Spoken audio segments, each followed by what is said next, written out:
मीनारे होते असले आवाज घरे हलाते पढ़ो नमाज मीनारे होते असले आवाज घरे हलाते पढ़ो नमाज पढ़ले नमाज पापे को बेड़ा पढ़ले नमाज पापे को बेड़ा इबादत तेरे इष्टो नमाज मीनारे होते असले आवाज घरे हलाते पढ़ो नमाज मीनारे होते असले आवाज घरे हलाते पढ़ो नमाज पढ़ले नमाज पापे को बेड़ा पढ़ले नमाज पापे को बेड़ा इबादत तेरे इष्टो नमाज मीनारे होते असले आवाज घरे हलाते पढ़ो नमाज मीनारे होते असले आवाज घरे हलाते पढ़ो नमाज नमाज পড়েছিল হযরত আলী তিনি চকমক হয়ে দুনিয়া বলে নমাজ পড়েছিল হযরত আলী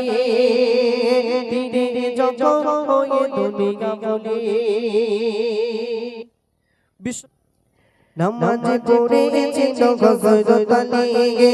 তিনি চকমক হয়ে দুনিয়া বলে নমাজ পড়েছিল হযরত আলী তিনি চকমক হয়ে দুনিয়া বলে দরবারে নবী বলে এক সাহাবী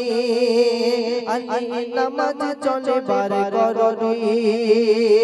বারে করতে তবু চোষে বারে করতে তবু চোষে তবু আলী পড়ে নামাজ मीनारे होते असले आवाज घरे हलाते पढ़ो नमाज मीनारे होते असले आवाज घरे हलाते पढ़ो नमाज पढ़ले नमाज पापे को बेड़ा पढ़ले नमाज पापे को बेड़ा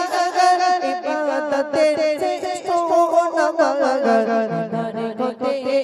असले आवाज घरे हलाते पढ़ो नमाज मीनारे होते असले आवाज घरे हलाते पढ़ो नमाज तलेगा साहाबी पढ़ो नमाज সবারে আগে শেষ করে ইবাদত আল্লাহ নবীর আরেক সাহাবা হযরতে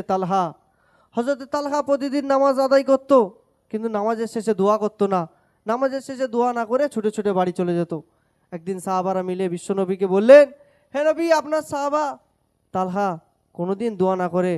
প্রতিদিন সে দোয়া না করে নামাজ পড়ে চলে যায় কেন বিশ্বনবী সেই তালহা সাহাবাকে ডেকে তালহাকে বলছে হে তালহা কেন তুমি প্রতিদিন নামাজ পড়ে কেন বাড়ি চলে যাও কেন তুমি কেন নামাজ পড়ে বাড়ি চলে যাও দোয়া কেন করো না সেদিন তালহা সাহাবার কথা শুনে বিশ্বনবীর চোখ দিয়ে ঝরঝর করে পানি পড়েছিল সেদিন তালহা সাহাবা বলেছিল হে নবী আমি আমার বাড়িতে আমাদের স্বামী স্ত্রী একটাই কাপড়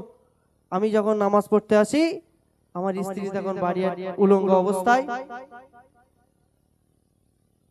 স্ত্রী তখন বাড়ি উলঙ্গ অবস্থায় বসে থাকে আমার স্ত্রী তখন বাড়ি উলঙ্গ অবস্থায় গাড্ডা খুঁড়ে গাড্ডার মধ্যে বসে থাকে আমি যখন নামাজ পড়ে বাড়ি চলে যাই এবং আমার বাড়ির থেকে এতটাই দূরত্ব মসজিদ আমি যদি দোয়া করে বাড়ি যাই আমার স্ত্রীর নামাজ ছেড়ে যাবে নামাজের ওয়াক্ত চলে যাবে সেই জন্য আমি ছুটে ছুটে বাড়ি চলে যাই আর আমাদের যদি মা বোনেদের বলা হয় মা নামাজ পড়ো না কেন আঙ্গা কচি মুচি দিল কিন্তু বাড়ি বলো শোকেসে জামা ধরে একটা ছাড়া চারটে জামা একটা ছাড়া চারটে শাড়ি আমার বাপ ভাইদের কথা আর কি বলবো ওই পর্যন্ত থাক তো আমাদের জামানা এরকম হয়ে গেছে সেই সময় একটা শাড়িতে একটা কাপড়ে স্বামী স্ত্রী কিভাবে চলেছেন বিশ্বনবী ছন্দের মাধ্যমে লিখছে কবি ছন্দের মাধ্যমে কত সুন্দর ভাষায় লিখছে তালকা সাহাবী পড়তো সালাত সবার আগে শেষে করে ইবাদত তালকা সাহাবী পড়তো সালাত সবার আগে শেষে করে ইবাদত দয়ারে নবী বলে ডাকি গাতারে সবার আগে কেন যাও গো ঘরে বল সাহাবী গরিবি আমি বল সাহাবী গরিবি আমি স্বামী স্ত্রী এক কাপড়ে নামাজ নারে হতে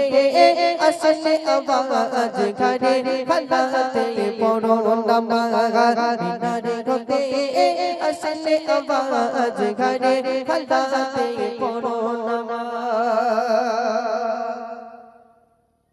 জান্নাতি ঘোষণা ছিল জাগার উমর থেকে 10 জন সাহাবা জান্নাতি ঘোষণা ছিল 10 জন সাহাবা জান্নাতের সার্টিফিকেট থাকার পরেও 10 জন সাহাবার জান্নাতের সার্টিফিকেট পাওয়ার পরেও কি কাঁদাই না কেঁদেছিল আল্লাহর দরবারে। আর আমাদের চাচাদের যদি জিজ্ঞেস করা হয়, আমার ভাইদের যদি বাবুদের যদি জিজ্ঞেস করা হয় তুমি নামাজ পড়ো না, তো বলে আমার ইমান ঠিক আছে, কিন্তু নামাজ পড়ি আর না পড়ি ইমান ঠিক আছে। কিন্তু আল্লাহ পাক বলেছেন ইমানের মূল, ইসলামের মূল হলো নামাজ। যে নামাজ পড়ে না সে মুসলমান নয়। কবি ছন্দের মাধ্যমে শেষ কথাই কত সুন্দর ভাষায় লিখছে, একটু মন আকর্ষণ করবেন। জান্নাতি ঘোষণা ছিল জাগার উমর থেকে 10 জন সাহাবা জান্নাতি ঘোষণা ছিল জাগার উমর থেকে 10 জন সাহাবা জান্নাতি ঘোষণা ছিল জাগার উমর থেকে 10 জন সাহাবা তবুও পারেনি ছাড়তে দাবা সদা রবের প্রেমে ছিল বিরাট বলে মানা নবীর দাবা বলে মানা নবীর দাবা পেতে পড়ো সদা ঘরে গোতে আসলে আওয়াজ ঘরে হালাতে পড়ো নামাজ ঘরে গোতে আসলে আওয়াজ ঘরে হালাতে পড়ো নামাজ পড়তে নামাজ পাবে গোবিরা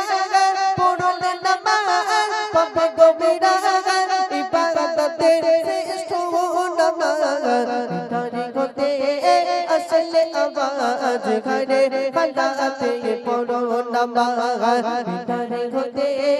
আসলে আওয়াজ হালাতে পড়ো নামাজ।